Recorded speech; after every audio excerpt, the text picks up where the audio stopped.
Welcome to Springfield Writers Guild on this rainy day. Thank you for coming. I'm so glad to see you here. All right. So how our children's panel is going to work today, I am going to be asking these ladies, as you can see, all prolific authors of their children's books. I'm going to be asking them questions. And if you have questions, tuck it in the back of your mind because we're going to be taking questions later. How many of you up front here, children's authors, are traditionally published? One. Okay.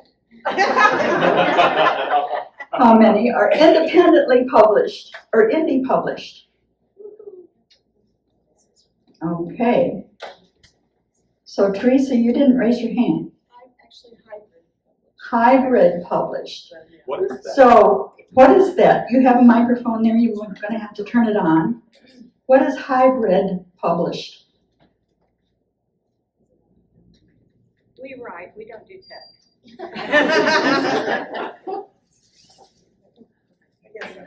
Okay, I would say that it is between self-published and traditional. I had to submit it to be reviewed, but all of the details, like the illustrations, the editing, I have a say in that also, but I did not have to find an artist for an illustrator for my books. It's costs more, but I look at it as I don't have to deal with the drudge. maybe I shouldn't say it like that, but for me it worked. And when I started with the company, it was I didn't know what I was doing, and I was looking for a Christian publisher, and I found one, Covenant, and I liked them. They're really nice and wonderful to work with, and that's the journey I've been on. Okay. Can I ask her a question? Yes. Can you explain to everybody how the money works? Like you pay them, right? Yes. And how does that work with royalties? I pay them to get it published, and they put it on Amazon, Barnes and Noble, something else.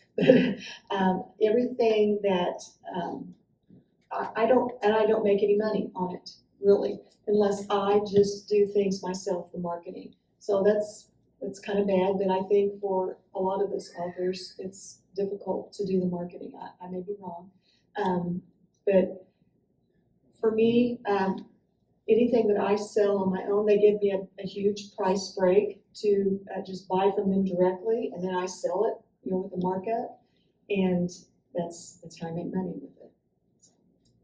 Go ahead. I have one book published like that, Westbow Publishing, and then one that was published independently. This is going in and out. I did not have a good experience with my hybrid, and I won't go into that exactly, but they charged way too much for the book. And instead of making it large print or normal print size, which my other book is, great. It's very small print, and I had nothing to say about that. And so kids won't want to pick it up and read it.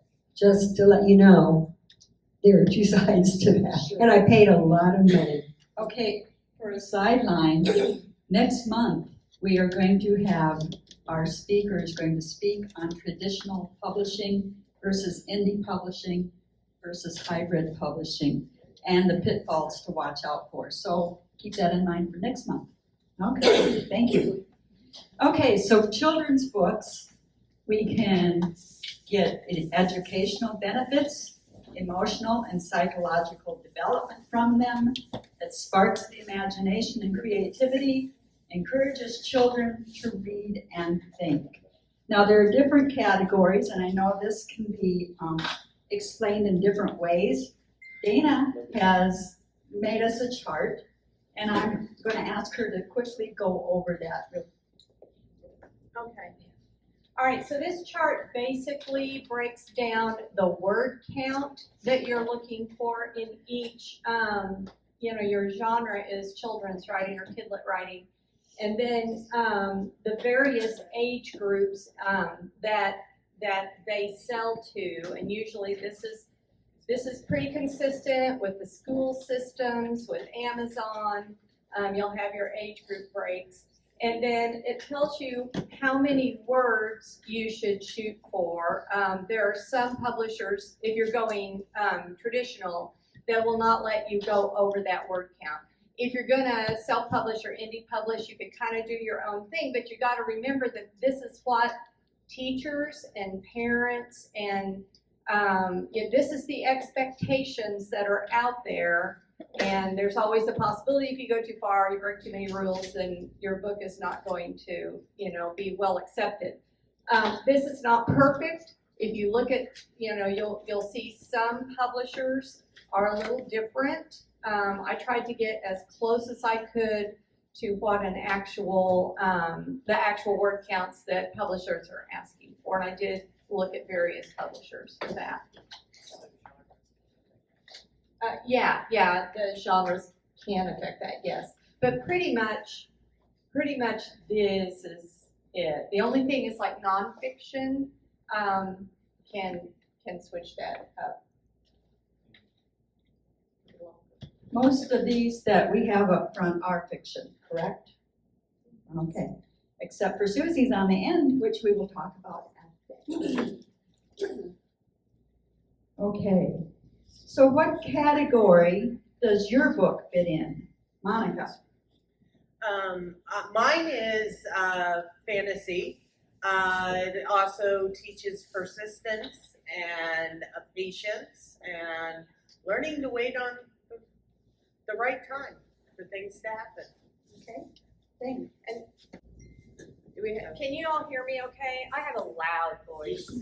Okay, so, and what she's talking about is going to be categorized under social emotional. When you go to Amazon to choose your categories, those kind of things are going to be social emotional. This book was published in 2001, no kidding, by Rod and Staff Publishers. It's a Mennonite publisher. They did not put it on Amazon. It just sold in their catalog. They gave me the rights back after 22 years, after it was out for 22 years, but they would not give me the Spanish rights back. They translated it into Spanish. They said, we're not giving you that one back because it's still selling like hotcakes. So we're just gonna leave that one there and let it do its ministry. This one is religious, leans Anabaptist. And it also talks about, it's kind of the social emotional, but it talks about various things like being kind to others and what temptation is and if it's on a child's level. If I were rewriting this, I would either raise my protagonist's age or I would lower my word count, just so you know things have changed since then. The attention span of homeschool Mennonite kids is much longer than a kid that watches TV. Let me just say that too. Okay, and then this one is, I indie published and I used the April Cox self-publishing Made Simple, and they hooked me up with someone to help me do the layout, and I learned a lot about self-publishing. This woman over here just absolutely ran with it and did it all herself, and she amazes me. But she still amazes me. But so mine was indie because I had help, I had direction, and the goal is at indie publishing is to put out a professional product. And so, yeah. I was going to say, I went with Solander Press, who assisted me with getting my artist, did the editing, did the formatting, all of that. The good thing is I'm independent published, so I retain all my rights and all my royalties and everything else. So I had professionals help me put it together, but it's still my work. So that's That's good. Okay, well, meet Gerald Nussbaum. And I am new to this whole thing. So I taught for 35 years, only for kids. So this was all new to me. I came to SWG Studio G to learn about the business. Met Dana, and she's coached me the whole way. I did self-publish it completely. I had no money, so I completely got on YouTube and talked to people and researched and published the whole thing by myself. It's grueling, but it is worth it in the end. My children's book is a picture book, children's picture book. The illustrations are great. I'm going to talk about the illustrations now or later. Talk about our illustrators now or later. Later. Okay. And anyway, it's for ages 6 to 10, and it is basically about learning obedience. And I guess you're asking that later too. So. Actually, I think we're doing the categories, right? Categories. Okay. Yeah. Okay. One of the categories on Amazon, it's under family, because family's a big deal for him, and obedience, and learning a lesson. He has to learn a lesson, and listening, and following what you're doing. Okay, so they are sharing their goal of the book, Sorry. how it is published, and the category. So if you notice, these three, and Teresa's too, these are picture books. These are for younger children, so they have lots and lots of pictures. So Teresa, go ahead. Yes, picture books on mine. Mine are a lot family-based, and that was important to me as a child. This may be something for later too, but I learned to read early and just wanted to read everything. And so for me, I wanted my books to be something that it was for the kids, what they are going to like. I don't know if we all want that, but I think, and I don't really have a lesson, maybe a little bit. There's a Bible verse at the beginning of all of my books, but I want it to be fun. And what else did you want me to say? I had a positive. It's family, animals also, because I have that in all of these. Yeah, my experience with the hybrid, it was very positive. I'm sorry, that yours wasn't. They have worked with me and all along every step of the way, and it's been very positive. Renee. I have 6 children's illustrated books, picture books, and then right up front is a middle grade historical novel, and we'll get to that one later on.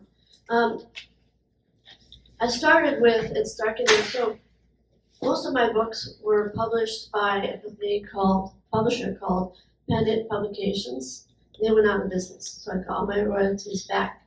So my children's books are back out on Amazon and Barnes & Noble and so on and so forth. But my other books, I'm still working on getting them published independently. So it's my first one was It's Dark in the Ark. And that one is about we all have something to offer. It's dark in the ark and no one can see. We can't get the work done. And at the end, these two, I'll give you the punchline, but at the end, these two lightning bugs look at each other and they light up and they provide light for Noah.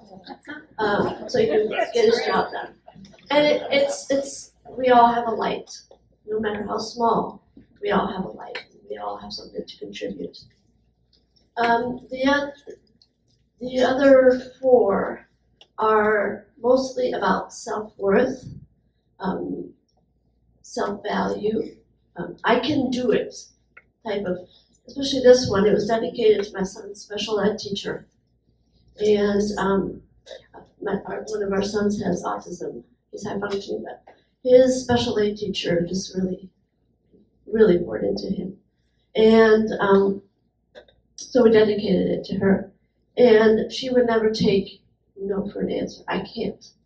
Yes, Benjamin, you can.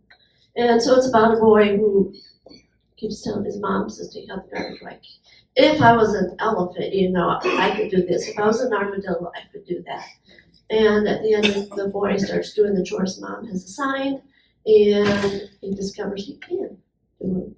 And each page has the challenge from mom, and then it has information about that animal. Did you know that elephants have more muscles in their trunk than a human being has in their whole body?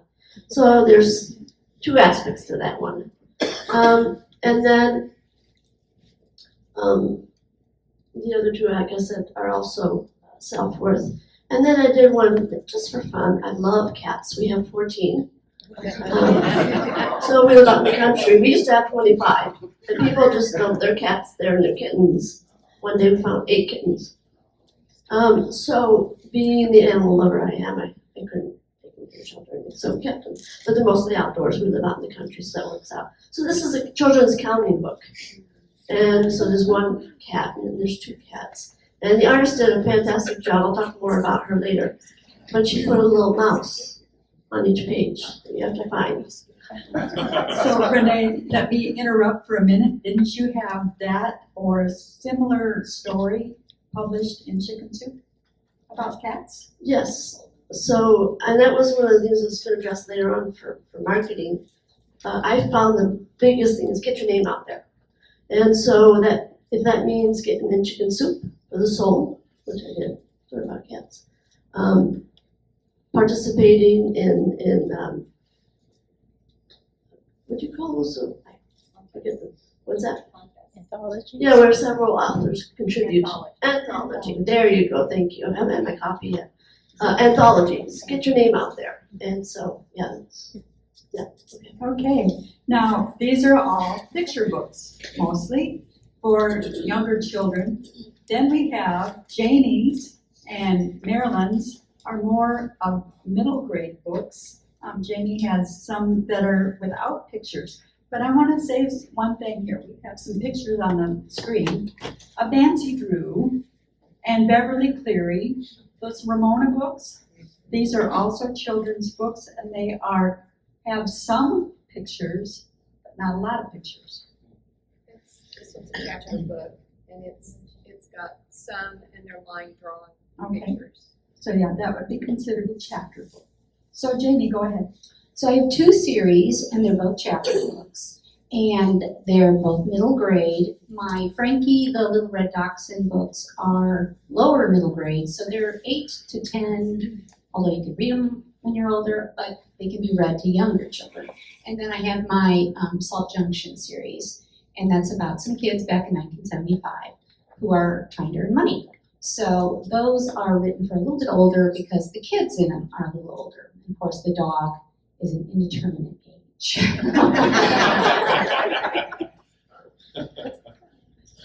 I have Hello, yes. I have 2 novels, really. There are not pictures in them except one has a picture of a school in it. They're both historical fiction. They really are for about 9 to 12, as I think. Sometimes middle grade can go down that low. It depends, a lot on the reader. These are both, one is set in 1854, one is set in 1945, and in this book, My War at Windsor School, I was able to pull out everything I had written from Hell Frozen Over, which is about the Battle of the Bulge, and give the character an uncle like mine and pull in all of that, what was happening. So hello, yes, it kind of goes in and out. I'll just keep talking. My War at Windsor schooling combines the wars. Use the other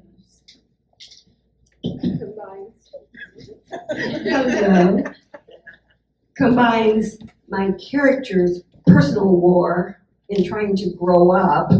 It's kind of a coming of age story with her family's war in going through World War II. Okay. Susie's book is different. Yes. Susie, just tell us a little bit about your book, her books, and what age group they would fit for. Okay, in the first place, I want to say that I feel extremely honored to be sitting with children's authors because I don't know about you guys, but I think they got more than the rest of us has got. I can't imagine doing that. However, I'm proud to have a book that is for kids, but it's also for families. Patches is a turtle, and this is his books. He's working on the third book, and I'm going to give you opportunity to help with it at the end. But it's geared for families. I have families that have contacted me that their little kitties will be coloring, and they'll ask them to read the story. Patch's head is on one side with the scripture, the facing page with the scripture, and a little story about the coloring page or the activity. And my hopes is that kids will do the activity in the coloring page and get their parents to read the story while they're ready. And the bottom line to all of Patch's books is he wants families to know Jesus. And that's the bottom line. Okay, I'm gonna start with the next thing with illustrators, and you have a unique approach to getting illustrators for your books. Yes, in my first book, I had a friend that did all the artwork for me, and so it's all consistent. In the second book, I had a contest, and I had children and adults in the contest to do a page. This book has one page where two 8-year-old twins, submitted a picture. I can't draw a puppy like that little girl drew a puppy. But I also have a 24-year-old college student, and he drove from Neosho to my house at Buffalo to bring me a drawing of a fish, just one fish. And of course, both of them got in the book. But, And did you pay them? I gave them a book. There you go. In fact, can I just go ahead and say, Patches is getting ready to do his third book. Patches' third book is called Friendships. Patches' best friend is a kangaroo. And his name is Pockets. Now, you know what I just said? I just said, his name is Pockets. I just want to tell all of you, no matter what you write, when they tell you to research and research and research, do it. He doesn't have pockets. Only ladies, kangaroos have pockets. And so I had to change my thinking largely because of that. But thank you guys for teaching me through the years to do research. So Pockets and Patches want some help in their book. Anyone out here, and especially this panel, can contribute to that book. And I'm going to pay a little better this time. But anyway, submit me 3 pages of coloring artwork or puzzles or anything like that. And if I accept them, if Patches accepts them, and you get in the book, you will get your full bio at the back of the book, a list of your books, and where to purchase them, and you will get 2 free books.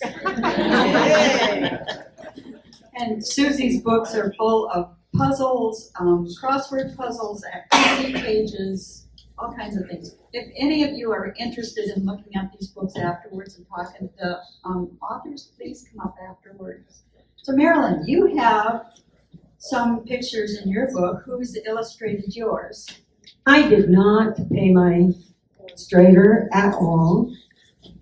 Now I have the right mic. Let's turn that one off. Sorry. I forced my illustrator to do it for me. I brought him along today. He's my husband. And this is the last one he did, and I had to almost force him to do it because he's getting arthritis and didn't want to. But when I finally said, okay, if you won't do it, then I will find somebody else, he said, okay, I'll try. So I appreciate that in this one also. So sometimes you're lucky and you have someone in your home who can do it.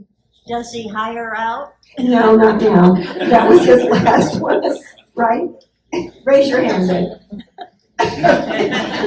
Okay, down the row, who did your illustrations and did you have to pay them or did you share a profit? Do you want to know about my cover? Yeah, do a cover as well. Okay, I had the same cover artist who does my adult books and my cozy mysteries, and it's sweet and spicy. I might have been her first children's book, but I tell her what I want, and she gets it all done in a day, and she does it to my specifications. And she's fairly inexpensive. She charges $80 base price, and then more for each image that she uses or that she has to buy. Okay. My illustrator, I have her card there if you're interested. It's a long story, but I'm just shortening it down to, I grew up in France, and she was a friend from France. She's a friend from France. She still lives there, and her husband, are Frenchman. And the way I found her was really, wow, the dominoes kind of all fell. But someone had another children's author had asked me to translate her children's book into French.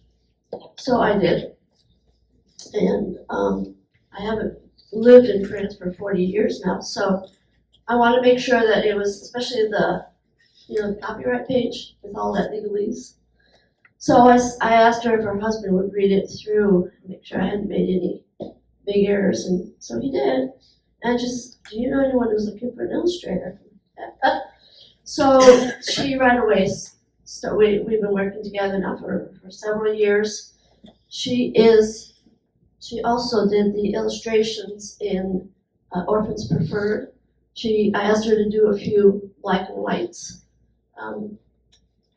And so she did that. But she is phenomenal. She does, like I told you, in the Cats Here and Cats There book, she put a little mouse here and there.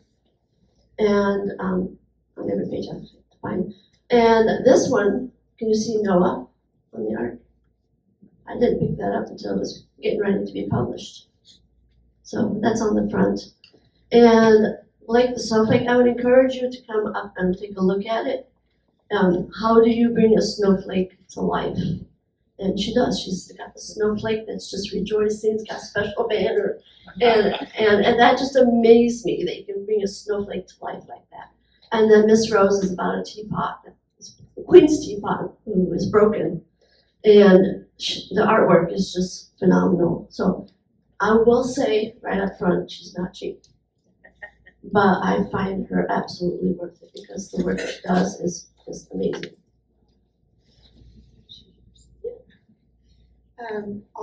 I'm also an artist, and when I wrote my first children's book, which is this one, The Last Thing Mama Wanted, right here, I fully intended to do all of the artwork, and because I thought I could do that, it was very difficult for me, and I got frustrated. I was taking a writing course, and the man in charge there was telling me that, he said, this is good, and what to do next, and I said, well, I really want to do the illustrations, and he said, they have people that do that sort of thing. And I said, well, I really want to do that, and so I tried, and I couldn't, I was frustrated. I put it in the file cabinet, and after a while, months, I would pull it out, I would start trying to do the illustrations again, and after a long time, I realized this wasn't going anywhere. And so I decided, okay, do I really want to get this published? Yes, so let's try, and that's when I went the hybrid, not knowing anything about publishing companies. And I found one, and they asked me if I had the illustrations. I said, well, I've got some things I've drawn. They said, well, send them to us, so I did. And so all of the family in here, and the front cover even, is mostly mine with help from them. So it's kind of a team effort on that. After that, I just decided to let them take care of all of the illustrations because it was less of a headache for me. So the publishing company, yes. What was it about your illustrations that they found lacking? What did you learn? I just did not have them finished. I had the characters drawn out, my main character, the little girl Hannah, which is my daughter, but basically a true story really on this one. And they just, they weren't complete whenever I sent them. So it was all of the family members that were drawn, but there's so much more to doing the illustrations that was, I wasn't ready for and took so much time and frustration for me.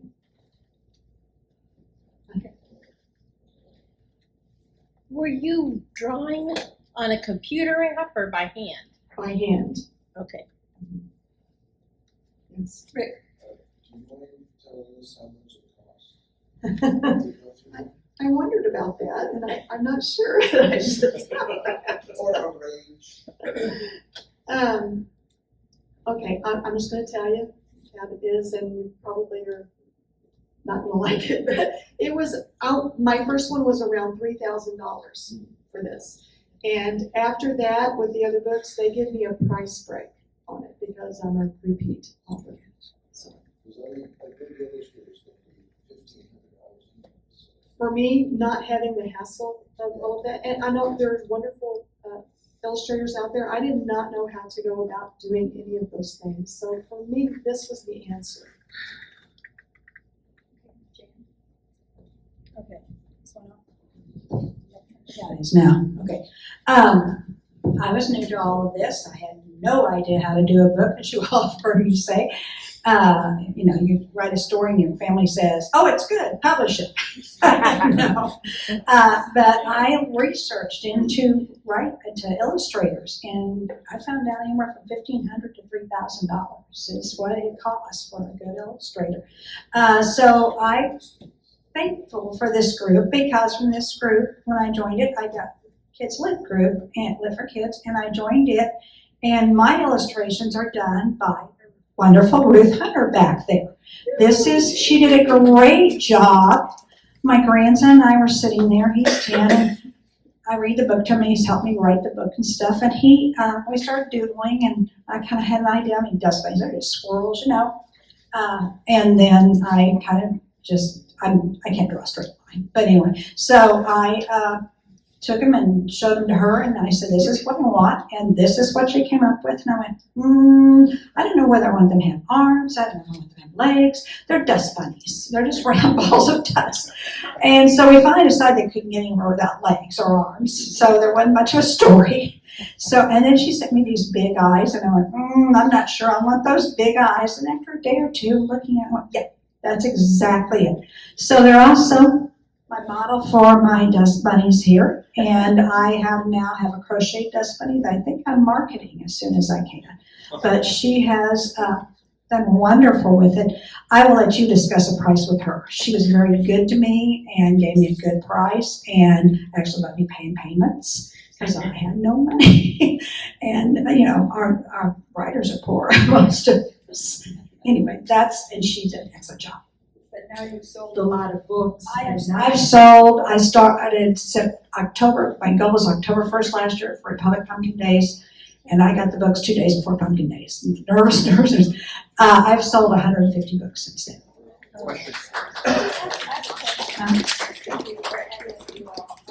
So when you find an illustrator, and they are giving you the prints, are they also communicating with your publisher, or do you? I am self-published. It's just me. Okay, but they know how to, when you tell them what you want, like, they know the dimensions, they know the pages, they know all that stuff. We'll answer.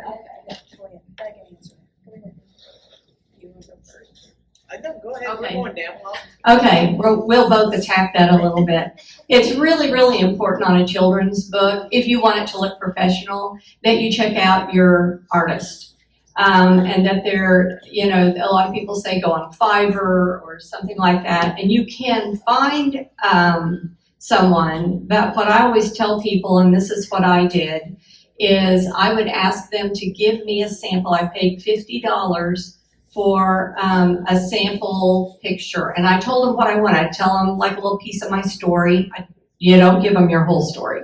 You tell them a piece of your story, kind of what your character is, what you want them to look like, and you have them send you back a sample. And then you ask them to change something. And in that way, you're going to find out, did they really draw this, or did they really create this? Are they able to manipulate it if you don't like the way they did it? How good are they to work with? And some of these things you need to hammer out before, and you sometimes pay a little bit for that so that you're sure that you got a good illustrator. So don't just hire somebody because they have pretty pictures online. You got to test them out and make sure. And it's also good to get, have them show you other books that they have illustrated, because there is an art to illustrating a book versus just drawing a picture. And so they need to know about the publishing industry as well. You don't want to have to educate them. If you're going traditional, they know about that. And with this book, they would have just handled the illustrations. They don't have any illustrators that I liked. So I very politely said, can I pick my own illustrator? And they said, sure. So I picked an illustrator. There's a couple of illustrations, one in particular in there. I don't think she drew. I think maybe they came at it with somebody else because it's horrible. But anyhow, the book got done, and I did have to split my royalties with her.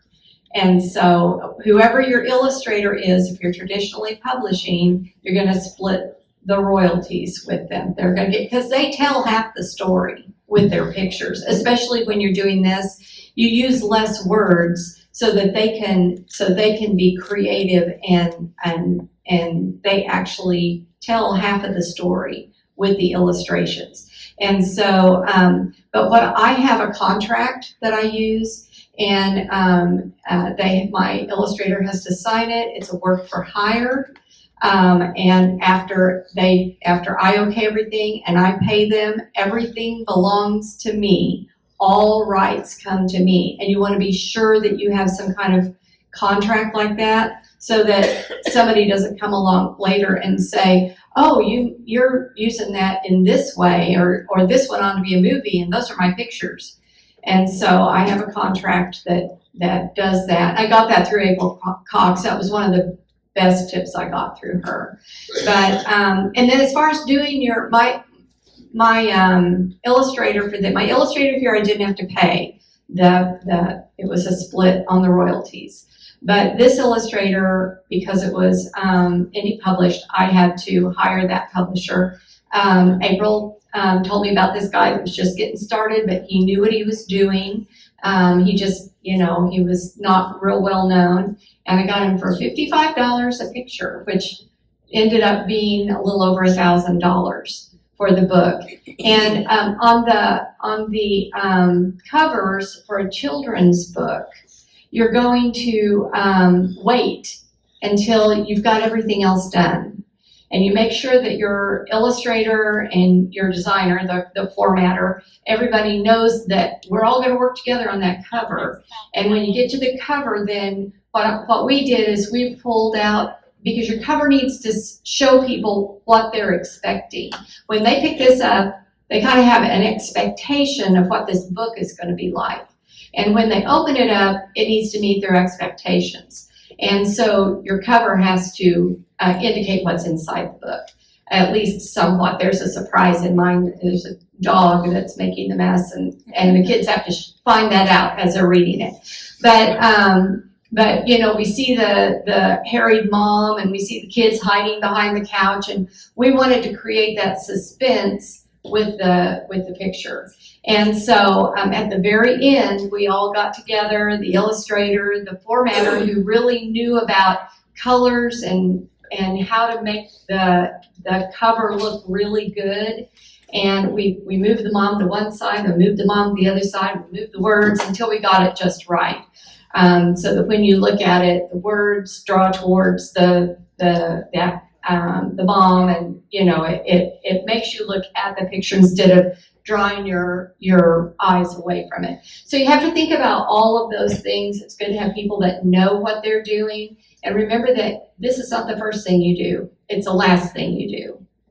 I don't know if that helps, but that's your turn. That's my turn. My experience was a little different, in the sense that I went through an independent publisher. So she had worked with my artist before. I know he's on Fiverr as one of the places he works through, one of the platforms. But she had him do a couple sketches first. I saw those and we talked about them, and it was just a black and white sketch was the original one. It was almost perfect. A couple little changes. One of the big problems I had is he kept putting clothes on the kids, but mom and dad were naked. So, for consistency, we wanted to have them all the same. Little things like that. He is from Pakistan, my guy. So a few things were unusual to him.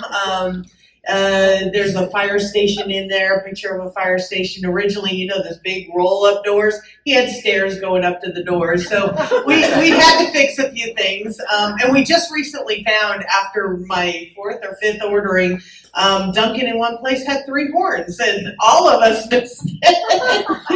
So, it can be fun. It can be challenging, but a good working relationship with your artist is really good. Luckily, I didn't have to find him. He specializes in computerized drawing, and so he draws on a tablet and everything. And I love the vibrant colors he used, everything else. They really spoke to exactly what I had in my mind. So you've got to watch it. Some of those places like Fiverr, they'll only allow 1 or 2 edits, and that's it. So my guy was just wonderful with how many changes we put through and everything. So good communication, open communication, being honest about it. When something comes through you don't really like, or it's not really what you had in mind, you've got to have someone you can work with and talk with. I was just thrilled with how it came out. And luckily, because I did go through an independent press, someone else did the work of finding them and getting it and doing the formatting and everything. So that made my job easier, and I paid for all the services. I own all the rights, including the art rights. So the pictures are mine to use as I see fit. So he doesn't retain any rights to the pictures or anything. He was paid for his work, and that was the end of it. So I really felt comfortable about that, as you'll learn next month. I really don't like giving up control. I like having that control, so I knew traditional publishing wasn't for me, but going the independent press was a big help, because I was going in, this is my first solo publication, and I hadn't even planned on doing a children's book. I've been writing YA, young adult, and this story actually now has 2 awards. The first one, the story, won the award, which got the attention of the independent press, and then just between the pages, it won an honorable mention for a cover contest. So, yeah, I want to say one really quick thing that surprised me. I've been going to conferences for 30 or 40 years, and one thing that surprised me is in the traditional publishing route, the writer has absolutely nothing to say about the cover. And if it comes out and they do it and you look at it, because I've talked to some people at conferences, hated their cover, but it didn't matter. Some things to think about when you're getting your book ready to go. Okay, we talked about, is it educational or is it entertainment? And I think you can all say it's both. It's both. So, Have I not spoken? Real quickly, again, if you're going traditional, if you're going to sell to schools, if you're looking at marketing at all, you need some kind of a moral, or you need some STEM in there, or you need that social emotional. You got to have something in there besides just a pretty story. Nowadays, just a pretty little ditty and go get it. So, okay, thank you. keep that. And we can see that we need to have age-appropriate language and content, know your age group. And with Jamie's and Marilyn's down there as more of a chapter book, they're more of a middle grade rather than for younger children. So you need to know your age group.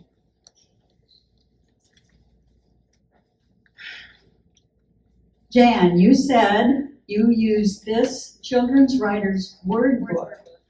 And Dana as well. This is a handy dandy word book for children to know what kind of language they might speak. So a good resource. It categorizes it by age and by grade, so you can look at it and see, I don't think it's on. That's okay, I'm loud enough. You can look at it and see if it's, is this word appropriate for this age child or this grade child? Okay, thank you. It also has it has it by word in the back and an index, and it will give you what grade level. Then you can also look like grade levels and I think categories. It has a thesaurus in the back. If you're looking for a word, it will tell you another word that you could look up to use. It was real good. Okay, middle grade books or more of a chapter book or just a novel. Renee, tell us a little bit about Orphans Preferred, just shortly. Okay, Orphans Preferred is the story of Billy. He's 12 years old and he wants to work with the Pony Express. And he's instead sent to a little station in Nebraska called Mud Springs, and the man running the Amos, the manager, is not happy that he got a boy. And Billy wants to prove that he can do as good a job as a man. And they just clash from the beginning. I got my idea from when I went to St. Joseph's. I saw this tiny little soddy that they had there. And I thought, how do two people get along if they don't get along? How do they live together there? And that was the inspiration for the story. I will add to what they said about the cover. The cover is really important. So, as I said, I used to be printed by Penny Publications, and this was the cover they gave me. It's not terrible, but it doesn't say much. And so, when I decided to self-publish, I hired Candy to make a cover, and she made the cover that's up there, and you can see it's just fabulous. You can see what the change, and she added the mochila illustration on the back, and the back blurb is also very important. We haven't really talked about that, but your back blurb, your front cover, and your back blurb is what's going to sell your book. Jamie, where did you get the inspiration for your books? Well, I wrote them for my grandchildren, and I got them from ideas from things that they were going through or that I was going through. My children's series that's called Salt Junction Kids, it's set in 1975, and I just wanted my grandchildren to know what it was like to live back then, and it wasn't so hard to make your own fun and kids to be enterprising and make their own money, which, kids nowadays don't even go outside. So I just wanted them to see a world like that and to learn, things about making money, like who are your customers, your talents, and your, things that be taken into consideration like that. Marilyn, where'd you get the idea for, I can't even think of the other one. My War? My War, you have another one. Journey to Elsewhere. Journey to Elsewhere. Journey to Elsewhere is a science fiction. I've always been kind of fascinated with time travel, if you could go back in time. So that story of three siblings that accidentally get on a train and go back came just from my imaginative brain, I suppose, but it was set in an absolutely completely factual setting in the Underground Railroad. So I had to do a lot of, you have the fiction and the fact. This one up here, My War at Windsor School, is a completely fictional plot set in a totally factual place. My school, my two-room school, in about the early 50s. I've moved the time, however, to 44 and 45 to make it fit with the war. So the plot of the story all came from my head. The characters are mashed up of people, mishmashes of kids that I knew. You could never find one exactly like another one. So these are all fictional stories up here. I want to draw your attention to the three on the bottom here. These are nonfiction. I wanted to have Billie Holiday Skelly here because these are her books. These are nonfiction. They are true stories. And Billie, she lives in Joplin. She's on vacation this week. This is Billie. Her book won last year the Spur Award. It's about Bass Reeves, legendary lawman of the Wild West, one of the first black men that was a lawman. This award goes out once a year to one person in the United States, and Billie got it. So that is a major thing. So you can go for awards too. All right. There's another avenue of writing for children. So you could write nonfiction, you could write history, you can write fiction. Children's books go in many different directions. Susie and I have made activity books for children. So Susie, my other book is at the end there. Can you just hold that one up a little bit? I illustrated my own book. It's an activity book based on the Beatitudes. So it goes for one for each day of the Beatitudes. She has activity books for kids, we mentioned before, with puzzles and stories and everything. But there's a new frontier online. Online interactive books is the newest thing. So if you're in any kind of technical ability, that's an area to go for, is the interactive online books. And graphic novels, we haven't even mentioned those, but that's another avenue that you can write for kids. You need to illustrate. Oh yeah, go ahead. And Monica has a unique way of getting her advertisement out. Yeah, a couple things. One, I had the help of my publisher to put together a teacher and homeschool resource guide that meets the curriculum standards for all 50 states. I do offer that for free on my website, so that's another way to try and get it introduced into schools. And down here on front, I have a creative writing, a word search, a puzzle, and a maze, different things that whenever I'm out, the farmer's market, wherever, I have those out for kids to pick up. I make sure they all have my QR code that takes them to my website. So activities like that kids can pick up for free with no problem. Also helps get you out there, and it's fun, it's educational. Like I said, I've got all of them here. You're welcome to come look afterwards. But it's another way of getting out there and appealing to especially the homeschool market, which is a big, big market, and and schools in general. Okay, we're going to really move along fast now, even though we have a lot more to share. Marketing, and Monica just shared some of this, but you can go to the local Authors Expo that we have. Kathy Dan is another one of our members. She does a lot of book signing. You can go to the farmer's market. You can hand out pages like Susie's handed out there. Or you can put things on Facebook here like Renee has of just the reviews that have come in. And, yeah, schools and libraries. Okay, Jan, tell us about this in a real quick way. This has been my go-to right now. Being a retired teacher, I know lots of retired teachers ask me to speak for retired teachers, local meeting, but I have stumbled onto author school visits, and that is my desire this next year, is that I'm going to do author school visits. I've done 3. The first one's my grandson's school. I had 2nd and 4th graders in there. Challenging, but it's a small school. I sold 3 books. I went had a second one. I did not sell any, but she put it on Facebook and advertised well for me.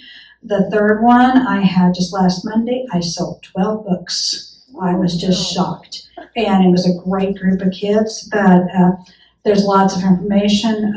Kim Norman has a great book on school visits, and I follow her on Facebook. What else have I forgotten? Mainly it's my desire. There's lots of stuff out there about doing school visits. There is a website that you can go to that has all the schools listed. And if you want to get in touch with me about that, all the schools in the whole Missouri. I know Kim Norman makes $1,300 a school visit and travel expenses and her book sales. So, it's there. They say the average for Missouri is $850 a school visit. For the Southwest Missouri, I think it's going to be a lot less than that. Maybe Kansas City and St. Louis, I don't know. But, then I've also sell my books. So it's a great thing. I love kids. I want to get my book out there to kids. And I do activity sheets. I have a teacher's packet for the teachers. And an activity, we make dust bunnies out of pom-poms and Google eyes. But anyway, I think that's all on that. Okay, now tell us about the retired teachers luncheon. Oh, I got the retired teachers luncheon here. I was on, Dana and I did ABC Books. I put it on Facebook that we'd been to a book signing. And immediately, one of the retired teachers that I knew popped up and said, would you come speak about writing to our retired teachers? And I said, okay. And I went and I sold 6 books there. I think you sold about 3 or 4, didn't you? I took her with me because she was presenting how to become a writer. And it was very, very well done. So I do book fairs. I do Pumpkin Days, which is a big festival in Republic. Like I said, I sold 17 last year at Pumpkin Days. I've done Christmas on Main Street. I am used to doing book fairs, events from other things, but I'm doing a lot of events too. So, yes. When you set up at fairs, you have your own table? Or Yes, I have my own table, my own canopy. Actually, I pair up with a partner, and she has ball caps that are appliqued, so the parents came and looked at the ball caps. The kids came and looked at the books. I sold 2 books while a parent was looking at the ball cap because the kids wanted them. And I do have my activities there. I have my pom-poms to make them, and I have coloring sheets and things too for them to do. So, and they have fees for them. You have to pay, but it was very hot. You got to deal with the weather. And it kind of leads to our farmer's market that we have. We were at farmer's market and sold some last weekend, and the wind was horrible. But we had a good day, and the farmer's market was really good. And you find out more information about that. Yeah, I did last month, not this month, and I sold about 10 books at the farmer's market. The only other thing I would add along with your sheets, make sure you have crayons, pencils, scissors, that stuff they need. So you want to make sure you're completely stocked and supplied. And I know a lot of us have bookmarks, a little bit of information on back. Make sure you get them to your website is another marketing.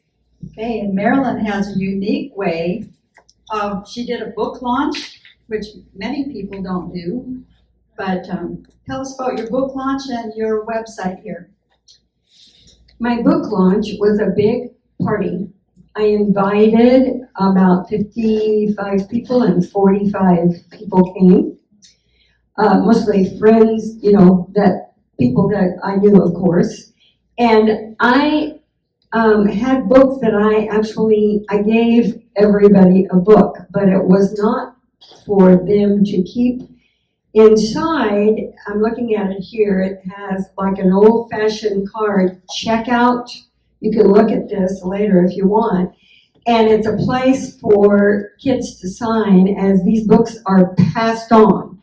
My goal was a little bit different, probably from most people's. I'm at the stage in life where I'm okay with not selling a lot of books. And I thought what I really wanted was kids to read the books. So I have 45 books who are traveling around. And the kids go to this website. There's a lot more to it than I really feel like I have time to talk about now, but they could go, and if they had the special password, they could get into the other room of the school. This website has all kinds of pictures from my growing up at the real Ritter School. This is a picture that my husband drew many years ago, actually, of the school. It's a pen and ink drawing, and it is inside the book. Thank you so much. Can I add something? I did forget to say, I was approached too by a senior in high school. She wanted to use my book for her senior project night. And she wanted the importance of reading to children, and parents reading children at home. So I donated 18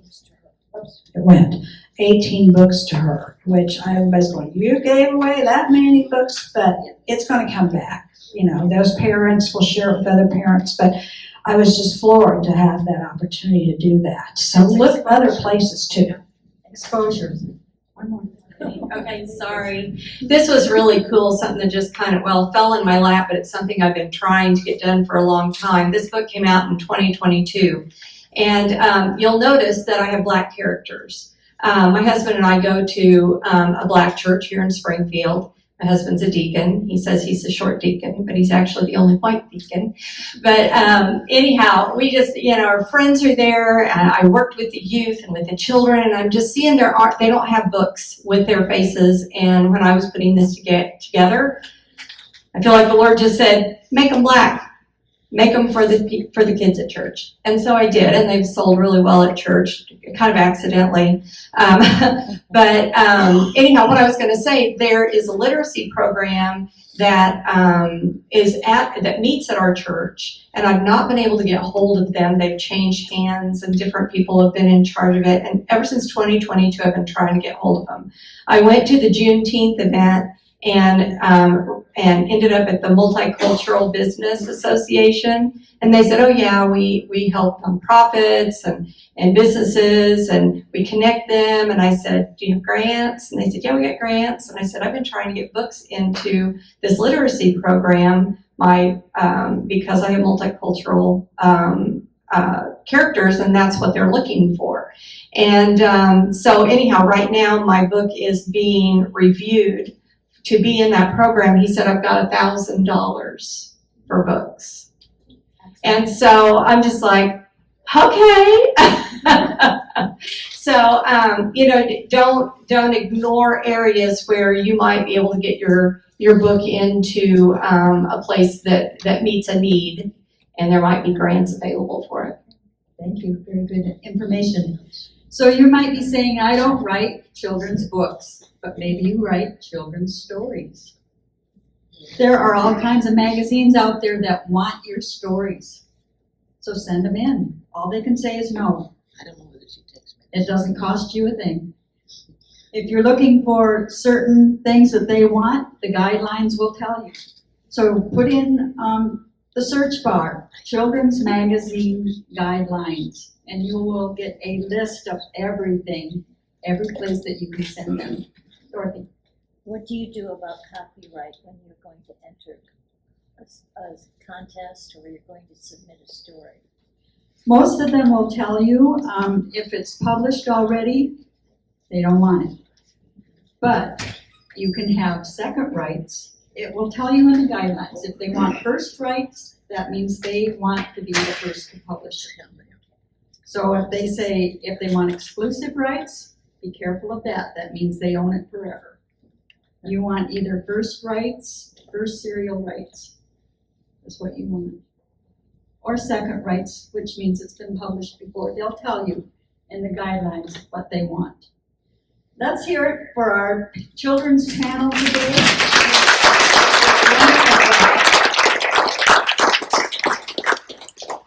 And you may take your seats. Thank you for watching. Please like, subscribe, and don't forget to leave a comment. See you in the next video.